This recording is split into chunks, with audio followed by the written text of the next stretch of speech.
आजच्या भागात आपण पाहणार आहोत. जोगतीन आता मंदिरात जानूला भेटलेली असते आणि जानूला ती आता म्हणत असते की तुला जे वाटतंय ना ते अगदी बरोबर आहे. या 6 महिन्यात तुझ्या आयुष्यात जी काही उलतापालत झाली आहे ना, ती सगळी कोडी तुला या 9 दिवसात सुटणार आहेस. आणि तू 2 जीवांची आहेस ना, तरीसुद्धा तू स्वतःला इतका त्रास कशाला करून घेतेस, असं देखील ती जोगतीन आता जानूला बोलत असते. त्यावर जानू म्हणते की तुम्हाला कसं कळलं की मी 2 जीवांची आहे ते. त्यावर आता ती जोगतीन तिच्या कपाळावर मळवट भरते आणि आता सांगू लागते की पोरी, आम्हाला सगळं माहिती असतं. देवीनंच मला धाडलं आहे असं समज. आणि तुला सांगते, त्या गोष्टींकडे नीट लक्ष दे, कारण काही झालं तरीसुद्धा तुझ्या आयुष्यात खूप मोठं वादळ येणार आहे. या 9 दिवसात तुझ्यासमोर सगळ्या सत्याचा खुलासाही होणार आहे, असं आता ती जोगतीन जानूला सांगू लागते. दुसरीकडे जानूचा संताप होतो. जानू लगेच आश्रमात जाऊन त्या काकांना जाब विचारू लागते आणि त्यांना आता ती म्हणत असते की तुमचं काय आहे, म्हणजेच तुम्ही मला आतापर्यंत जी माहिती दिली ती सगळी चुकीची होती. तर म्हणजेच मला असं म्हणायचं आहे, ज्या वेळेला माझे बाबा आश्रमात आले होते आणि सगळ्याची माहिती काढत होते, तेव्हा तुम्ही माझ्या बाबांना सांगितलेलं होतं की हे सगळं काही खरं आहे. मग आता त्या गोष्टी कुठे गेल्या? म्हणजेच तुम्ही माझ्या बाबांची फसवणूक केलीत ना, हे देखील आता ती बोलत असते. आणि जेव्हा हे सगळं काही ती बोलते ना, तेव्हा मात्र आता जानू खूपच मनस्तापात असते. जानूला मात्र ते म्हणतात की तुम्हाला मॅडम एक गोष्ट सांगेन, पण त्याने तुम्हाला स्वतःला खूपच जास्त त्रास होईल. तुम्ही त्रास करून घेऊ नका, मी सांगतो तुम्हाला सगळ्या गोष्टी.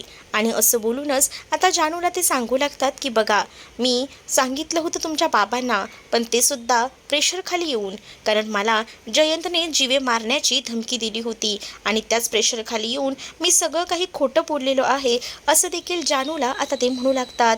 आणि जेव्हा जानूला या सगळ्याबद्दल ते बोलतात, तेव्हा मात्र आता जानू टेन्शनमध्ये आलेली असते. ते पुढचं काही ऐकून घेण्याच्या मनस्थितीतही नसते. ती आता रागारागात तिकडनं जायला निघते, कारण तिला आता कळत असते की तिची खूप मोठी फसवणूक झालेली आहे आणि त्यामुळेच तिला खूप जास्त संताप आलेला असतो. ती आता बोलू लागते की मला ना आता तुमचं काही ऐकायचं नाही आहे. मला एवढंच कळतंय की तुम्ही मला किती फसवलं आहे ते, असं देखील ती आता रागारागात त्यांना म्हणत असते आणि ती तिकडनं आता निघून जाते. दुसरीकडे मात्र आता ते समजवायचा प्रयत्न करत असतात आणि ते म्हणत असतात की मॅडम प्लीज, तुम्ही या सगळ्याचा चुकीचा अर्थ काढू नका, मला काय म्हणायचं आहे ते ऐकून घ्या. पण आता जानू त्या मनस्थितीत नसते की ह्यांना काय म्हणायचं आहे, कारण जानूच्या आता डोक्यावर खूपच जास्त परिणाम झालेला आहे आणि त्यामुळे आता जानूला कोणत्याही गोष्टी ऐकून घ्यायच्या नसतात. आणि त्यामुळेच ती आता ठरवते की नाही, आता यांचं काही ऐकायचं नाही, इथून निघायचं, हाच तिचा आता मोठं असतो. आणि तिला आता जयंतबद्दल बऱ्याच गोष्टी कळलेल्या असतात आणि त्यामुळे तिचा खूपच जास्त संताप होत असतो. ती आता काही ऐकत नाही आणि रागारागाने निघून जाते. आणि जेव्हा ती रागारागाने निघून जाते ना, तेव्हा मात्र आता ते आश्रमातील काका बोलत असतात की मॅडम ऐकून तरी घ्या, मला काय म्हणायचं आहे. पण आता काही एक ऐकायला ती तयार नसते आणि त्याच वेळेला आता ती काही एक ऐकायला तयार नसते, म्हणूनच आता ते सुद्धा काही बोलत नाही आणि तिच्या मागे सुद्धा जात नाही. जानू घरात नाही आहे आणि कुठे गेली आहे हे कोणालाच माहिती नसतं आणि म्हणूनच सगळेच टेन्शनमध्ये असतात. इकडे वँकी आणि त्याचसोबत आरती आता घरी आलेली असतात आणि बीनाला विचारू लागतात की जानू काही इथे आली आहे का. जानूचा कुठेच पत्ता नाही आहे. बीना म्हणते की नाही, जानू इथेही आली नाही आहे. मग जानू नेमकी गेली कुठे असेल हा प्रश्न बीनालाही पडलेला असतो. बीनाही आता टेन्शनमध्ये असते. मीना आता म्हणत असते की खरंच ना, मलाही माहिती नाही आहे की जानू कुठे गेली आहे, पण आम्हीसुद्धा जानूला शोधतोय, पण जानूचा काहीच पत्ता लागत नाही आहे. तर बँकी आता म्हणू लागतो की तुम्ही एक काम करा ना, तुम्ही याबद्दल ह्यांच्याशी बोलत का नाही, म्हणजेच आहे ना, तुम्ही संतोष दादांना सांगा ना, पटकन गाडीवरनं जाऊन राऊंड मारून येतील आणि कुठे आहे ते बघतील तरी ना, असं देखील आता म्हटलं जातं. आणि जेव्हा या सगळ्या गोष्टी सांगितल्या जातात ना, तेव्हा मात्र आता वीरा म्हणते की हो, तुम्ही बरोबर बोललात. दुसरीकडे आता संतोष जे डायनिंग टेबलवर जेवणासाठी बसलेला असतो आणि त्याच वेळेला तिथे आता बीना गेलेली असते आणि बीना संतोषला म्हणत असते की अहो ऐका ना, मला ना जरा तुम्हाला सांगायचं होतं, जानू बघा ना अजून आलेली नाही. जानूला काय झालं असेल खरंच ना, काहीच कळत नाही आहे. तुम्ही एक काम करता का, जानूला जरा जाऊन शोधताय का, म्हणजे जानू आपल्याला भेटली ना तर बरं होईल. कारण जानू बघा ना, सकाळपासून सगळीजणं शोधतोय पण कुठेही नाही आहे. तर दुसरीकडे मात्र आता जानूबद्दल एवढ्या सगळ्या गोष्टी बोलल्यावर खूपच जास्त राग संतोषला येतो. संतोष म्हणत असतो की काय त्या जानूचा इतका विचार करते, ती काय तर लहान राहिली आहे का. तर दुसरीकडे मात्र आता वीणा सांगत असते की हो ती लहानच आहे ना, म्हणूनच मी तुम्हाला सांगते जा ना जरा शोधून या ना. तर संतोष म्हणतो अगं तिचं लग्न झालंय, तिला आता बाळही होणार आहे, मग काय ती लहान राहिली आहे का. स्वतःची काळजी स्वतःबद्दल काय करायचं काही नाही हे समजत नाही का तिला. येईल ती तिची ती, मी काही तिला शोधायला जाणार नाही आहे असं देखील संतोष आता वीणाला सांगू लागतो. तर वीणा खूपच जास्त टेन्शनमध्ये असते. दुसरीकडे आता भावनाने श्रीनिवास यांना कॉल केलेला असतो आणि ती आजीच्या तब्येतींबद्दल विचारत असते. आजी आता बरी तर आहे ना, काही शुद्धीवर वगैरे आली आहे का ती. त्यावर बाबा सांगतात की नाही अजूनही आजी शुद्धीवर आली नाही आहे, पण बघू आता डॉक्टर तर म्हणताय ऑपरेशन तर झालेलं आहे, बघूया. त्यावर भावना आता श्रीनिवास यांना म्हणते की सॉरी हा बाबा मला यायला जमलं नाही आहे, म्हणजेच ना मला ना घरात घट बसवले आहेत ना, त्यामुळे हलताही येत नाही आहे, त्यासाठी सॉरी कशाला बोलायचं ग, तुला काम आहे तर आता ते चालणारच ना, शेवटी तुम्ही मुली लग्न होऊन सासरी गेला आहात, त्यात काय एवढं सॉरी बोलायचं असं देखील श्रीनिवास आता भावनाला सांगून समजावू लागतात. त्याच वेळेला आता भावनाला सुद्धा समजतं की श्रीनिवास म्हणजेच आपले बाबा आपल्याला बऱ्याच गोष्टी समजून सांगत आहेत. त्यानंतर आता भावना फोन ठेवते. तर दुसरीकडे मात्र आता इथे सिद्धू आणि भावना हे बेडरूममध्ये असतात. त्याच वेळेला आता भावना ही सिद्धूला म्हणत असते की हे काय तुम्ही का खाली झोपताय, मी तर खाली झोपते ना, मग तुम्ही बेडवर झोपा ना. त्यावर मात्र तो म्हणतो की तुमचा उपवास आहे ना, तुम्ही जर जमिनीवर झोपणार असाल तर मी सुद्धा जमिनीवर झोपेन, पुढचे 9 दिवस आपण असंच खाली झोपायचं, तुम्ही जे कराल तेच मी करणार आहे. मग काय तुम्ही उपाशी राहणार आहात का. हो तेही करण्याची ताकद आहे माझ्यात. तेवढ्यातच त्याने भावनासाठी दूध आणलेलं असतं, कारण भावनाने ना सकाळपासून काही खाल्लेलं नसतं आणि आजीने व्रतामध्ये कडक उपवास करायचा असं देखील सांगितलेलं असतं. मग त्याला भावनाची काळजी वाटत असते, म्हणूनच तो आता भावनासाठी गरम गरम दूध घेऊन आलेला असतो. तर दुसरीकडे मात्र आता भावनालाही कळतं की सिद्धूने तिच्यासाठी उपवास केला आहे, कारण जे पदार्थ उपवासाचे आहेत ते सिद्धूने खाल्लेले आहेत आणि त्या दोघांनी उपवास केलेला आहे. तर म्हणजेच भावना उपाशी आहे, ती उपवास करते, पण सिद्धूनेही स्वतःला तेच करायचं हे ठरवलेलं असतं आणि म्हणूनच ती देखील आता सिद्धूचं ऐकते आणि सिद्धूला आता ती म्हणत असते की तुम्हाला आज माहिती आहे का, तुम्ही आज सेम माझ्यासारखेच कपडे घातला होतात, म्हणजे आपण दोघंही जण मॅचिंग झालो होतो. त्यावर मात्र खरं तर सिद्धू म्हणतो की मी तुमची ती साडी पाहिली होती, तुम्ही ती साडी नेसणार आहात, म्हणूनच मी मुद्दाम तुमच्या साडीप्रमाणेच मॅचिंग असा कुर्ता घातला असं देखील आता भावनाला सिद्धू म्हणत असतो. जेव्हा भावनाला सिद्धू हे सगळं काही सांगतो ना, तेव्हा भावनाला एकदमच भरून आलेलं असतं आणि भावना म्हणत असते की खरंच ना तुम्ही म्हणजे ना माझ्यासाठी किती काही काही गोष्टी करताना, आणि तुम्हाला हे नवरात्रीच्या रंगांबद्दल कसं काय माहिती हो, म्हणजे आज पांढरा कलर होता म्हणूनच मी पांढऱ्या कलरची साडी नेसली होती आणि तुम्हीही अगदी परफेक्ट त्याच कलरचा कुर्ता घातला होता, म्हणजे हे योगायोग झाला होता का असं देखील ती आता म्हणत असते. त्यावर मात्र आता तिला सिद्धू म्हणतो योगायोग नाही, खरं तर ना मीच चिटिंग केली, तुमची साडी ती होती ना ती मी पाहिली होती आणि म्हणूनच मी त्याच रंगाचा कुर्ताही घातला, पण तुम्हाला या नवरात्रीच्या रंगांबद्दल कसं माहिती असं मुद्दामूनच भावना सिद्धूला विचारत असते. सिद्धू म्हणतो की मला सगळ्याच गोष्टी बरोबर कळतात. दुसरीकडे मात्र आता जी वीणा असते ना ती देवासमोर हात जोडून उभी असते आणि तिला आता जानूची खूप जास्त काळजी वाटत असते. जानू रात्र झाली तरी अजून आली नाही म्हणून ती देवाकडे हात जोडून उभी असते.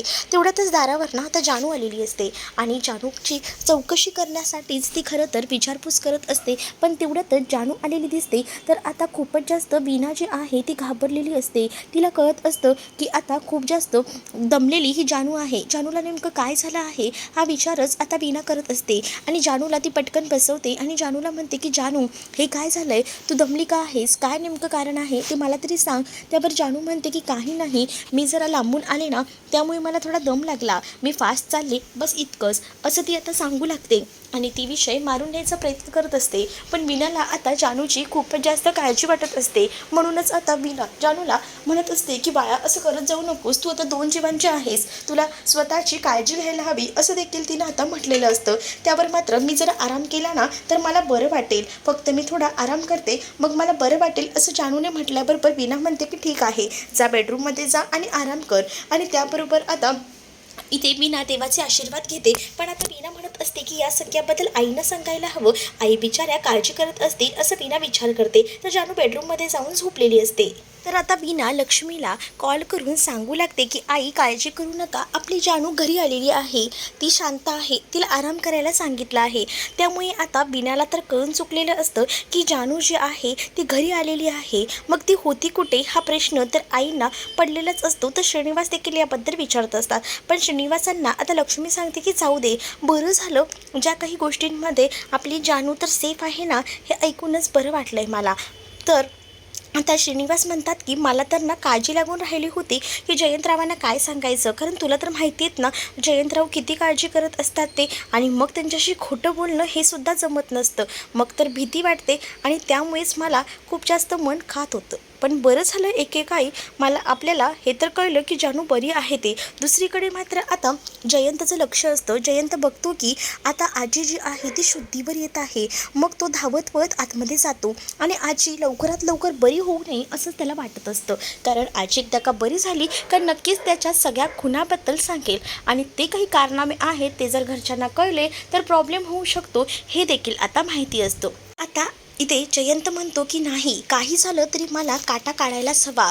जर या शुद्धीवर आल्या तर माझं सगळं काही सत्य या घरच्यांना सांगून टाकतील आणि म्हणूनच शुद्धीवर येत असतात तर हे त्याला कळतं आणि म्हणूनच तो आता त्यांचं लावलेलं ऑक्सिजन बाजूला काढतो, जेणेकरून त्या शुद्धीवर येऊ नये असाच त्याचा हेतू असतो. ते ऑक्सिजन बाजूला काढल्यानंतर थोडाफार आजींना त्रास होतो, कारण अचानकपणे त्यांना श्वास घ्यायला अडचण येऊ लागते आणि त्या शुद्धीवर येत असतात. परंतु आता तो श्वास घ्यायला त्रास आल्यामुळे पुन्हा ते आता बेशुद्ध पडतात आणि त्याच वेळेला तो पुन्हा एकदा ते मास्क लावतो आणि त्यामुळे आता ते स्टेबल होतात, पण त्या शुद्धीवर काही येत नाहीत. तर दुसरीकडे मात्र आता जयंतच्या मागे श्रीनिवास आणि लक्ष्मी येऊन थांबलेली असतात आणि त्यामुळे आता ते दोघंही जण जयंतकडे पाहू लागतात. तर जयंत आता घाबरलेला असतो की आता ह्यांनी मला पाहिले की काय, अशी भीती आता त्याला वाटत असते.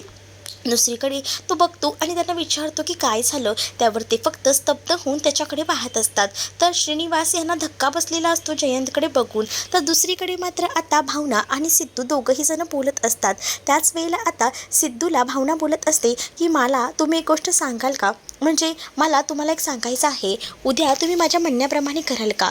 तर सिद्धू म्हणतो काय करायचं आहे, तर भावना सांगते की मला असं वाटतं ना उद्यासुद्धा छान असा लाल कलर आहे, मग आपण दोघंही जण मॅचिंग कपडे घालायचे का, मग मॅचिंग कपडे घातल्यावर आपण उठून दिसू ना. त्याच वेळेला सिद्धूनं आता साडीसुद्धा आणलेली असते आणि ती साडी तो आता भावनाला देतो आणि तो म्हणत असतो की तुम्ही प्लीज ना उद्या ही साडी नेसाल का, म्हणजे मला ना तुम्हाला ह्या साडीत पाहायचं आहे. मग आता भावना म्हणते की काय हरकत आहे, पण माझीसुद्धा अट आहे ती तुम्हाला मान्य करायची आहे, म्हणजे तुम्हीसुद्धा लाल कलरचा कुर्ता घालायचा, म्हणजे आपण दोघंही उद्याही मॅचिंग होऊ असं देखील तिचं म्हणणं असतं. आणि जेव्हा हे सगळं ती म्हणते तेव्हा आता सिद्धूसुद्धा खुश असतो. सिद्धू म्हणतो बस का तुम्ही सांगितलं आहे, मग मी काय मॅचिंग कुर्ता घालणार नाही का, मलाही आवडेलच ना तुमच्यासारखं मॅचिंग मॅचिंग राहायला, असं देखील तो म्हणतो आणि तिला खुश करत असतो. तर भावनालासुद्धा सिद्धूने दिलेली साडी खूपच जास्त आवडते, कारण सिद्धूने मस्त असा लाल असा टमॅटो कलर आणलेला असतो आणि त्याची साडी तिच्यावर उठून दिसणार तो कलर हे सुद्धा त्याला माहिती असतं आणि म्हणूनच बेस्ट चॉईस करून त्याने ही आता साडी आणलेली असते. आणि त्याच्यासोबत त्याला घालायला लाल कुर्तासुद्धा आणलेला असतो आणि हे बघून भावना खूपच खुश होते. भावना म्हणते अरे वा, म्हणजे पूर्ण मॅचिंगच की, आपण दोघंही जण इतके मॅचिंग कपडे घालणार आहोत, खरंच आपण दोघंही जण ना उद्या खूपच जास्त एकमेकांसोबत उठून दिसू हा, बाकी काही पण म्हणा, असं देखील आता ते म्हणत असते. आणि आता भावनालाही आनंद झालेला असतो की एवढं सगळं काही इतकं आपल्यासाठी हा करतोय याचा आनंद तिच्यासाठी खूपच जास्त असतो. तर दुसरीकडे मात्र आता सिद्धूही खूपच खुश असतो, कारण आता त्याच्या आवडीप्रमाणे त्याच्या म्हणण्याप्रमाणे सगळ्याच गोष्टी घडत असतात आणि त्यामुळे आता खूपच जास्त आनंद त्याला होत असतो. तर दुसरीकडे मात्र श्रीनिवास आणि लक्ष्मी हे दोघंही जण हॉस्पिटलमध्ये असतात आणि त्याच वेळेला ते आता पोचलेले असतात. जयंत घाबरलेला असतो, त्याला असं वाटत असतं की त्याला या लोकांनी पाहिलंय की काय. तर श्रीनिवास आणि लक्ष्मी म्हणतात की अरे तू इतक्या घाईघाईत आतमध्ये आला तर मला असं वाटलं की हे शुद्धीवर आलेत की काय, म्हणूनच आम्ही आई शुद्धीवर आलोय का हे बघायला आतमध्ये आलो. तर दुसरीकडे जयंत म्हणतो की नाही ना, अजूनही त्या शुद्धीवर आलेल्या नाहीत. दुसरीकडे जयंत आता जानूला भेटायला जानूच्या माहेरी गेलेला असतो. जानू शांत झोपलेली असते आणि तेवढ्यातच आता जयंत आल्यावर तो जानूला उठवायचा प्रयत्न करतो आणि जेव्हा जानूला उठवायचा तो प्रयत्न करतो तेव्हा जानू इकडे तिकडे पाहू लागते. तिला अचानक जाग येते, तर ती बघते तर काय जयंत आला आहे. जयंतला बघून ती दचकते, कारण तिला ना त्या जयंतचा राग येत असतो, कारण ज्या ज्या काही गोष्टी तिने ऐकलेल्या असतात ना त्या गोष्टींमुळे तिला आता खूपच जास्त त्रास होत असतो. तर ती त्या सगळ्या गोष्टींचा विचार करत असते आणि म्हणूनच ती जयंतपासून लांब राहायचं ठरवत असते. जयंत आता जानूला म्हणतो की काय मग आता कधी घरी येतेस, चल आपण घरी जाऊया. पण जानू म्हणत असते की नाही, मी 4 दिवस इथेच थांबणार आहे, मला घरी नाही यायचं आहे. खरं तर तिचा ना खूपच जास्त मूड ऑफ झालेला असतो आणि त्यामुळे ती घरी यायला नकार देत असते. तर दुसरीकडे मात्र आता जो जयंत असतो तो मुद्दामून तिला घरी घेऊन जायचा प्रयत्न करत असतो. पण जेव्हा ती म्हणते ना की मी 4 दिवस येणार नाही आहे, त्यावर तो देखील खूप जास्त खुश होतो आणि तो म्हणतो की चालेल, तुला जर नाही यायचं असेल तर माझी काहीच हरकत नाही, मीही तुला कोणताही फोर्स करणार नाही. तुला राहायचं आहे ना तर बिंदास तू राहा. कारण त्यालाही असं वाटत असतं की हॉस्पिटलमध्ये आपलं 4 दिवस राहणं गरजेचं आहे. कारण काही झालं तरीसुद्धा आता आजी शुद्धीवर आल्या तर त्यांच्याकडे सुद्धा लक्ष द्यायला हवा ना. तर इकडे मात्र तो आता पोटात असलेल्या बाळाशी गप्पा मारत असतो आणि चॅम्प अजूनही थोडे दिवस तू आजीकडे राहा, आजीकडे राहून मज्जा कर, मस्ती कर, असं देखील आता तो म्हणत असतो. आणि जेव्हा हे सगळं तो बोलतो ना तेव्हा आता जानू अस्वस्थ नजरेनेच त्याच्याकडे पाहत असते. त्याला आता खूपच जास्त तिचा राग येत असतो आणि तो ना खूप जास्त शांत असतो. पण आता जानूला त्याचं हे वागणं बिलकुलही आवडत नसतं. ती एका वेगळ्याच नजरेने जयंतकडे बघत असते. कारण तिला माहिती आहे ना, तिनं ज्या ज्या काही गोष्टी बघितल्या होत्या त्या एकदमच बेकार होत्या आणि त्या गोष्टींचा तिला त्रास होत होता. जयंत जे काही नाटक करत होता त्यामुळे ती संतापलेली असते. जयंत तर आता तिकडनं निघून जातो आणि जेव्हा जयंत तिकडनं निघून जातो ना तर दुसरीकडे मात्र आता भावनाच्या हस्ते घरात पूजा होते. भावना जी आहे ती सगळ्यांनाच म्हणत असते की चला आज आता ही दुसरी पूजा मी केलेली आहे. खरं तर दुसरा दिवस असतो घटस्थापनेचा. आता जेव्हा भावना पूजा करते तेव्हा ते औक्षणाची तळी घेऊन सगळीकडे जाते. पहिल्यांदा सिद्धूकडे जाते. त्याच वेळेला सिद्धू भावनाला म्हणतो की ही साडी खरंच तुमच्यावर खूपच सुंदर दिसते. सिद्धू म्हणतो की हो, मला सुद्धा हा कुर्ता खूपच चांगला वाटतोय. आपण दोघंही जण मॅचिंग झालो ना तर आता दोघंही जण एकमेकांकडे पाहून हसत असतात. दुसरीकडे हरीश आणि सिंचना सुद्धा आरती घेतात. सगळ्यांना ती आता आरती दाखवते. आता प्रत्येकाला प्रत्येकाची कामं असतात. तशी जण आता प्रत्येकजण आपापल्या कामाला निघत असतात. म्हणजेच काय तर आता इकडे जेव्हा संपतराव असतात, संपतराव आरती घेतात तेव्हा ते म्हणतात की चला माझं काम आहे, मी जातो. आणि असं बोलून आता ते जायला निघतात. आणि जेव्हा ते तिकडनं जातात तेव्हा मात्र आता पाहायला मिळतं की सिंचना ती सुद्धा म्हणते की चला मलाही निघायला हवं, खूप उशीर झाला आहे. सिंचना, हरीश, अधिराज त्यासोबत संपतराव सगळे जातात. तर सिद्धूही म्हणतो की चला भावना आपल्याला निघायला हवं. पण आता भावनाला आणि सिद्धूला बाहेर पाठवायचं नाही हा तर निर्णय त्यांचा झालेला असतो आणि त्यामुळेच आता ते अडवणूक करायचा प्रयत्न करत असतात. मग आता ह्यांना कुठेही पाठवायचं नाही हे त्यांचं ठरलेलं असतं. म्हणूनच आता त्यांची अडवणूक करण्याचं काम जे आहे ते सुरू असतं. आणि विचारलं जातं की कुठे चालला आहात तुम्ही. त्याच वेळेला आता भावनाला आता रेणुका सांगते की नाही, तुला कुठेही बाहेर जायचं नाही आहे. बाहेर कशी जाशील, बाहेर जायला परवानगी नाही. भावना म्हणते असं का. तर भावनाला आता आजी सांगतात की तू हे घटस्थापनेचं व्रत करते तर घरात आपल्याला तुला राहावंच लागणार आहे. कारण घरामध्ये आपल्या तशा पद्धती आहेत, काही झालं तरीसुद्धा तुला हे व्रत पूर्ण करावं लागणार आहे. आणि त्याचसाठी तुला आता आज 5 घरांमध्ये जाऊन जोगवा मागायचा आहे. तर हे ऐकल्यानंतर खूप मोठा धक्का जो काही आहे तो आता भावनाला बसलेला असतो.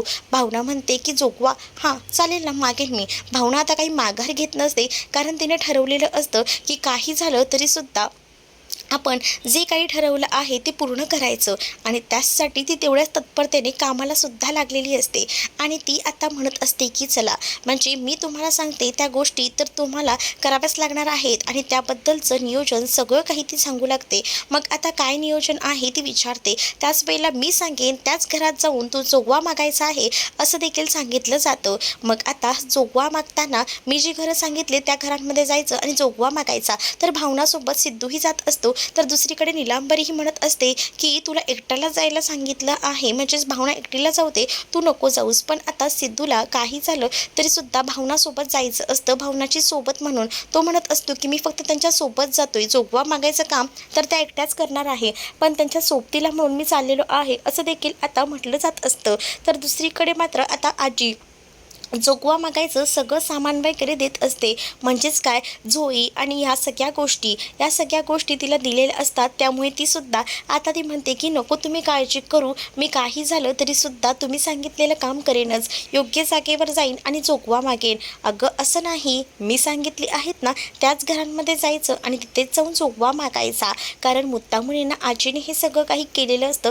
आजीला माहिती असतं की आजीचा हेतू काय आहे. म्हणजेच आजीने आता पूर्णपणे ठरवलेलं असतं की काही झालं तरीसुद्धा आता या सगळ्या गोष्टी योग्य रीतीने करायच्या आणि म्हणूनच आजीने चुकीची घरं म्हणजे ज्या घरात अन्नही शिजायला थोडे दाणे कमी पुरत आहेत ना, ह्या घरांचे आता तिला पत्ते सांगितलेले असतात आणि त्याच घरांमध्ये जायला सांगितलेलं असतं. आणि जेव्हा तो त्याच घरांमध्ये त्यांना जायला सांगितलं जातं ना, तेव्हा भावनाला माहीत नसतं की ती घरी नेमकी कसली आहेत, पण तिने मुद्दामून तशा घरांमध्ये तिला पाठवलेलं असतं. त्यावर भावनासुद्धा तयार होते. भावनाच्या कपाळावर आता कुंकू लावलं जातं. पण इथे एक गोष्ट चुकीची दाखवली आहे की असं बघायला हरकत नाही की आता ही आजी जी आहे ना, ती खरं तर तिला नवरा नाही आहे, ती विधवा आहे आणि ती कुंकू कसं काय लावू शकते, ही चुकीची गोष्ट दाखवली गेलेली आहे. तरीसुद्धा असो, ही मालिका आहे, मालिकेमध्ये काही घडू शकतं. तर इकडे मात्र आता भावनाच्या कपाळावर कुंकू लावलं जातं आणि आता भावना आणि त्याचसोबत सिद्धू जोगवा मागण्यासाठी बाहेर जायला निघतात. तर दुसरीकडे मात्र आता पाहायला मिळतं की इथे आरती सुरू असते आणि जानूच्या डोक्यात सारखे तेच विचार असतात. जानू सारखा तोच विचार करत असते की आपल्यासोबत हे सगळं काय होते, म्हणजेच मला ज्या काही गोष्टी सांगितल्या त्या गोष्टी कशा आहेत, काय आहेत, या गोष्टींचा ती आता आढावा घेत असते आणि त्यामुळे आता तिला खूपच जास्त टेन्शन आलेलं असतं. तिच्या डोक्यात अनेक विचार सुरू असतात की हे जे काही सगळं आहे जयंतबद्दल मी ऐकते ते खरंच हे सगळं असं असेल का, म्हणजे का माझा काहीतरी गैरसमज होतं जयंतच्या बाबतीत, हा सुद्धा विचार ती करत असते. पण नंतर तिच्या लक्षात येतं की उगाचच मला सगळेजण खोटं का सांगतील, शुभमनेही मला सांगितले खरंच मला विनोदला जाऊन भेटावं लागेल, विनोदची परिस्थिती कशी आहे, काय आहे, तो स्टेबल तर आहे ना, हे सगळं मला बघावं लागेल, असाच विचार ती करत असते.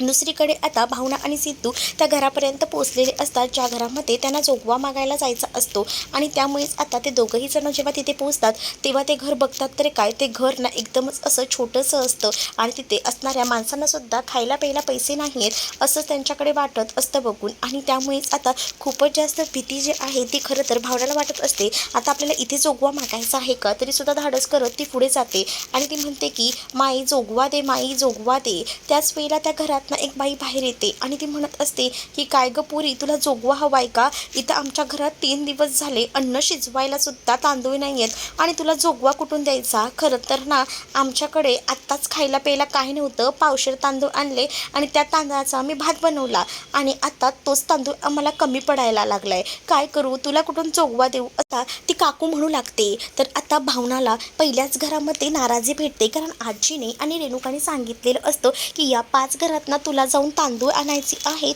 आणि त्या जोगव्यामधूनच ते तांदूळ जो मिळेल त्याने खीर बनवायची आहे आणि ती प्रसाद म्हणून आज सगळ्यांना वाटायची आहे, असं काहीसं हा प्रोग्राम असतो त्यांचा. आणि त्या पद्धतीनंच ती करायचा प्रयत्न करत असते. पण पहिल्याच घरात तिला काहीच भेटत नाही, उलट त्यांनाच करायला अन्न नसतं. बिचारा त्या त्यांचा मुलगा ना, तो सुद्धा उपाशी असतो. तो आता बाहेर येतो आणि तो आता सांगू लागतो की अगं आई, मला भात हवाय, भूक लागली आहे. पण आता त्याची आई त्याला सांगते की नाही बाया, भात नाही आहे, तांदूळ संपलाय, तांदूळ कुठून आणू, पावशेर तांदूळ होता त्यानं तुला करून दिला, आता कुठून आणायचा आहे. तर आता सिद्धू आणि भावना खूपच जास्त टेन्शनमध्ये आलेली असतात. दुसरीकडे मात्र आता लक्ष्मी आणि श्रीनिवास आरती वगैरे करतात. तर जानूचं मात्र ह्या सगळ्याकडे लक्ष नसतं, कारण जानूला फक्त आणि फक्त काही झालं तरी समोर ना आता जयंतचा तो काळा चेहरा दिसत असतो आणि जयंत इतका सगळा वाईट वागू शकतो असं तिने स्वप्नातही विचार केलेला नसतो. तर जानू ही कुठेतरी हरवली आहे ही लक्ष्मीला कळतं. लक्ष्मी विचारते सुद्धा काय झालं आहे जानू, बरं नाही वाटते का. त्यावर जानू म्हणते की नाही गा आई, मला वाटतंय बरं, तू काळजी करू नकोस माझी, असं देखील तिनं आता म्हटलेलं असतं. आणि जेव्हा ती हे सगळं म्हणते तेव्हा मात्र आता जानू रूममध्ये जाते आणि जानू ना विनोदच्या आईला कॉल करते. विनोदच्या आईला कॉल केल्यानंतर ती आता म्हणत असते की मला ना विनोदसोबत जरा बोलायचं होतं, मला जरा तुम्ही विनोदशी बोलणं करून द्याल का. त्यावर आता विनोदची आई म्हणते की तू मैत्रीण बोलत आहेस, उलट तुला बघून ना तू खूप खुश होईल, तू भेटायला आलीस तर बरं वाटेल त्याला, ये हा मी तुला पत्ता देते, तू ये तिला भेटायला, असं देखील आता विनोदची आई जानूला सांगू लागते. तर आता विनोदची आई असं का मला बोलली असेल की तू त्याला भेटायलाच ये, त्याला फोनवर बोलायला का देत नाहीये, असा प्रश्न देखील जानूला पडलेला असतो. जानू आता फोन ठेवते. दुसरीकडे भावना आणि सिद्धू जोगवा मागत सखीकडे फिरत असतात आणि त्याच वेळेला आता त्यांना दुसऱ्या घराकडे बघितल्यानंतर तिथे ना नवरा बायकोची भांडणं सुरू असतात. नवरा ना त्या बायकोला बेदम मारत असतो आणि बायको बिचारी सगळा त्रास सहन करत असते. तर आता हे सिद्धूला दिसतं आणि म्हणूनच सिद्धू जो आहे ना तो मात्र आता त्या माणसाला मारायला जातो आणि म्हणतो की तुझी हिंमत कशी झाली रे एवढं सगळं करायची. आणि त्याच वेळेला ती बाई जी असते ना ती मात्र लगेच आतमध्ये जाऊन आता भावनाला तांदूळ आणून देते आणि तिच्या झोळीत ते तांदूळ टाकते. त्यामुळे आता भावनाला सुद्धा बरं वाटतं की पहिल्या ह्याच्यामध्ये आपल्याला जोगवा तर मिळाला, आता आपण पुढे जाऊया, असाच ती आता विचार करते आणि आता ती सिद्धूसोबत पुढच्या घरी जायला निघते.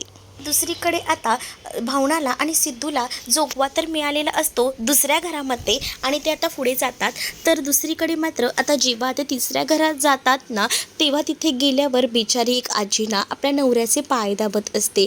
त्यांची परिस्थिती बघता भावनाला कळत असतं की काही झालं तरीसुद्धा मलाही ह्यांच्याकडे जोगवा मिळेल की नाही. तिनं आता खूपच टेन्शन घेतलेलं असतं, कारण जी 5 घरं सांगितलेली असतात ना, त्या पहिल्या घरात तर तिला जोगवा नाही मिळत. मग आता दुसऱ्या घरात मिळतो. तिला ना आता जी घरं दिलेली असतात ना, ती घरं खूपच गरीब माणसांची असतात. तरीसुद्धा ना ती बाई आतमध्ये जाते. थोडं का होईना जोगवा आता भावनाच्या पदरात टाकते, कारण भावनाला आता हे व्रत पूर्ण करायचं आहे आणि त्यासाठी हा जोगवा घेऊन जाऊन घरी खीरही बनवायची आहे. जेव्हा आता भावनाला ती बाई तांदूळ देते ना, तेव्हा आता भावना अक्षरशः त्यांच्यासमोर हात जोडते, कारण भावनाला आता हा जोगवा मागावा लागत असतो. उलट तिला ना या सगळ्यांची अशी परिस्थिती बघूनच ना खूपच जास्त वाईट वाटत असतं. तर दुसरीकडे सिद्धूना त्यांना पैशांची मदत देखील करतो, कारण त्यांची परिस्थिती पाहता तिला कळून चुकलेलं असतं. तर दुसरीकडे मात्र आता पाहायला मिळतं की इकडे आजी ज्या आहेत त्या अजूनही शुद्धीवर आलेल्या नसतात. बिचारा त्या खरं तर शुद्धीवर येत असतात, पण हा जयंत ना बेकार माणूस आहे. जयंत आता त्या आजीच्याच बाजूला गेलेला असतो आणि आजीच्या जवळ जाऊन तो आता त्यांच्या कानाशी बोलत असतो आणि म्हणत असतो की काही झालं ना तरीसुद्धा तुम्हाला आता मी बरं होऊ देणार नाही. तुम्हा प्रेक्षकांना एक प्रश्न मला विचारायचा आहे, प्लीज मला ह्याचं उत्तर कमेंटमध्ये द्या हां. आता खरं तर ना या आजीला या उशीने मारलेलं होतं, म्हणजे उशी दाबून अक्षरशः तिला जीव घ्यायचा प्रयत्न केला होता. मग या हॉस्पिटलमध्ये असणाऱ्या आजीच्या डोक्याला का बरं पट्टी बांधली हेच मुळात कळत नाही आहे. ऑपरेशन काही डोक्याचं केलं की काय, हा प्रश्न मला खरंच खूप मोठा पडलेला आहे. हसण्यासारखा आहे खरं तर हा, पण तुम्ही ह्याचं उत्तर मला कमेंटमध्ये द्या. तुम्हाला काय वाटतं हिच्या डोक्याला का पट्टी लावली असेल. तर इकडे मात्र आता जयंत जो आहे ना तो आजीला म्हणत असतो की तुला जरी आजी शुद्ध आली ना तरी तुला ना माझ्या म्हणण्याप्रमाणेच वागावं लागेल. काही झालं ना तरीसुद्धा ना तुला या गोष्टी ज्या आहेत ना त्या सांगायच्या नाही आहेत हां. म्हणजे मी तुझी ही अवस्था केली आणि तुला तेवढं मी बोलायला सुद्धा देणार नाही, कारण ना तुला आता कधी एकदा तू कोमात जाते ना आणि तू कधीच बरी होणार नाही ना याची काळजी मी घेतोय. कारण जानूला जर कळलं ना की तुला मी मारलंय तर जानू माझ्यापासून लांब जाईल. पण या जयंतला माहिती नसतं की ऑलरेडी जानूला बऱ्याच गोष्टी ज्या आहेत तर त्याच्याबद्दल कळलेल्या आहेत त्या. पण इकडे आता जयंत या आजीचा बदला एकदम वाईट पद्धतीने घेत असतो. तर दुसरीकडे जानू जी आहे ती आता पोचलेली असते. जानू जी आहे ती आता त्या विनोदच्या घरी पोचते. विनोदच्या आईने ॲड्रेस दिलेला असतो, त्या ॲड्रेसवर परफेक्टली ती पोचलेली असते. त्याच वेळेला आता विनोदची आई म्हणते की तूच का मगाशी त्या मैत्रिणीने कॉल केला होता तूच का. तर जानू म्हणते की हो मीच आहे, मला ना विनोदला भेटायचं आहे. विनोद कसा आहे तर अगं विनोद ना त्याच्या रूममध्येच असतो, जास्त तो कोणाशी बोलत नाही. तुला भेटायचं असेल तर तू भेटून घे, बघ तुझ्याशी तरी बोलतोय का, कारण आमच्याशी कोणाशीच तो बोलत नाही. निदान त्याच्या कॉलेजमधली फ्रेंड त्याला भेटायला आली आहे तर बघ बरं बघतोय का, तुझ्याशी बोलतोय का, असं आता ती म्हणत असते. आणि त्याच वेळेला आता जेव्हा ह्या सगळ्या गोष्टींना म्हणत असतात ना तेव्हा मात्र आता जानू म्हणते की ठीक आहे मी भेटते. कुठे आहे तो, तर त्या एका रूममध्ये विनोद जो आहे ना तो असतो. खरं तर ना विनोदच्या डोक्यात मारल्यामुळे विनोदच्या डोक्यावर परिणाम झालेला असतो, तरीसुद्धा त्याला ना जयंतची भीतीही वाटत असते. त्यामुळे ना तो आता खूप जास्त घाबरलेला असतो आणि सारखं एकच वाक्य बोलत असतो की मी नाही भेटणार तिला, मी पुन्हा नाही भेटणार, मी नाही बोलणार तिच्याशी, हे एकच वाक्य बोलत असतो. तर दुसरीकडे मात्र आता जानूला त्याची आई म्हणजे विनोदची आई ना विनोदच्या रूममध्ये घेऊन जाते. तर एका बंद खोलीत, एका काळोख्या खोलीत विनोद बसलेला असतो आणि विनोदने आता जानूला तोंडही दाखवलेलं नसतं, कारण आहे ना तो खूप जास्त दचकलेला असतो. आणि जानूला तो म्हणत असतो की कोण आहात तुम्ही, मला नाही बोलायचे तुमच्याशी, तुम्ही जा प्लीज प्लीज, मला नाही बोलायचे, तुम्ही प्लीज जा, असं तो म्हणत असतो. मी नाही तुमच्याशी बोलू शकत. आणि तो ना एकदम थरथरत असतो आणि त्याला बघूनच ना आता खूपच जास्त भीती जी आहे ती जानूला वाटत असते आणि तो सतत ना जयंतचं नावही घेत असतो. त्यावरनं स्पष्ट होतं की जयंतनेच हे केलेलं आहे आणि त्यामुळे जानू घाबरून बाहेर येते. जेव्हा जानू घाबरून बाहेर येते तेव्हा आता जानूला ती बाई म्हणजेच आता जी त्याची आई असते ना ती विचारू लागते की तुम्हाला काही माहिती आहे का, म्हणजेच हे सगळं कसं झालं, काय झालं. तर तेव्हा ना जानूला लक्षात येत असतं की या सगळ्या गोष्टी जानूला आता लक्षात येतात की या विनोदला कशा पद्धतीने आपल्या नवऱ्यानेच म्हणजे जयंतने मारलेलं होतं ते सगळं काही तिच्या डोळ्यासमोर येतं आणि ती त्या सगळ्याच तंद्रीमध्ये हरवून जाते. तर दुसरीकडे मात्र आता पाहायला मिळतं की जयंत जो आहे तो मात्र आता या सगळ्यामध्ये दोषी आहे हे तिला कळलेलं असतं. तर त्याची आई म्हणजेच त्या मुलाची आई जयंतबद्दल विचारते आणि तुम्ही जयंत नावाच्या व्यक्तीला ओळखता का असं देखील म्हणत असते की नाही हो. तर आता तिला कळतच नसतं की ह्या बाईला आता उत्तर काय द्यावं. तर आता तुम्हाला हा भाग कसा वाटला हे कमेंटमध्ये मला नक्कीच सांगा. त्याचसोबत तुम्ही जर आपल्या चॅनलवर नवीन असाल ना तर चॅनलला नक्कीच सबस्क्राईब करा. चला तर मग भेटूया पुढच्या भागामध्ये. तोपर्यंत टाटा बाय.